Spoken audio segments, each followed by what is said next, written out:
અમે એ રજૂઆત કરવા આવ્યા છીએ કે અમે રતન પર રહીએ છીએ, તો હવે અહીંયા મારવાડીના સ્ટુડન્ટ જે વિદેશમાંથી આવે છે એ લોકો આખી રાત રખડતા હોય છે, ટૂંકા કપડાં પહેરીને રખડતા હોય છે છોકરા છોકરીઓ, અને એ લોકો રૂમ ભાડે રાખે છે, તો ભાડે રાખીને એમાં છોકરા છોકરીઓ બધા સાથે રહેતા હોય છે.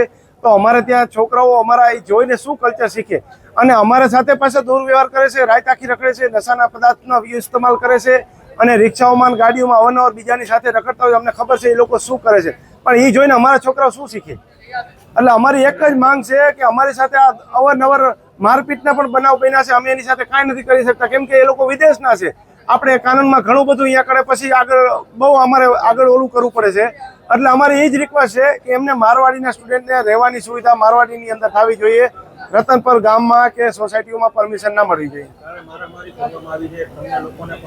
હા, અમારા સાથે એમને લોકો હાથ ઊંચા ઉપાડ્યા હતા, પણ અમે ઘણી બધી એને સમજાવવાની કોશિશ કરી, પણ એ આપણી ભાષા સમજતા નથી, આપણે એમની લેંગ્વેજ સમજી નથી શકતા.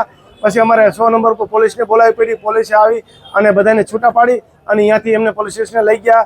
રાતના 11 વાગ્યા સુધી અમે ત્યાં જતા, એમને મારવાડીમાંથી પણ અધિકારીને બોલાવ્યા હતા અને એમને પછી સમાધાન કરાયું. અને અમે કીધું કે ભાઈ અમને હવે તમે આ રહેવાની સુવિધા અંદર રાખો, પરમિશન અહીંયા ન આપો.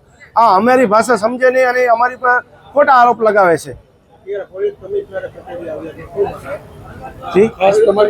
ખાસ અમારી એ જ માંગ છે કે એમને રહેવા માટેની મારવાડીની અંદર સુવિધા હોવી જોઈએ, રતનપર ગામમાં કે રતનપર સોસાયટીઓમાં પરમિશન ન આપવી જોઈએ. મારવાડી યુનિવર્સિટી અને અન્ય ખાનગી યુનિવર્સિટીની અંદર આફ્રિકન ખંડના અનેક દેશોના વિદેશી વિદ્યાર્થીઓ અહીં અભ્યાસ અર્થે આવે છે. અભ્યાસ કરતા અનૈતિક પ્રવૃત્તિ, દેહ વ્યાપાર, નશાખોરી પદાર્થોનું સેવન કરીને અનેકવાર સામાન્ય ગ્રામજનોને રંજાડવાની ઘટનાઓ સામે આવી છે. ક્યાંક ને ક્યાંક ખાનગી યુનિવર્સિટી પોતાના સ્વાર્થ માટે વિદેશી વિદ્યાર્થીઓને અહીંયા લઈ આવે છે, પરંતુ આ વિદ્યાર્થીઓ સમાજની અંદર દૂષણ ફેલાવે છે, દેહ વ્યાપાર ખુલ્લેઆમ કરે છે, ઓનલાઈન એપ્લિકેશનો, ઇન્સ્ટાગ્રામ, વોટ્સઅપ, ફેસબુકની અંદર ખુલ્લેઆમ ધંધાઓ કરે છે, અને તેમ છતાં તંત્ર કોઈ જાતની કાર્યવાહી નથી કરતી. ખાનગી યુનિવર્સિટીની અંદર આપણા રાજ્ય અને આપણા દેશની બેન દીકરીઓ અભ્યાસ કરે છે.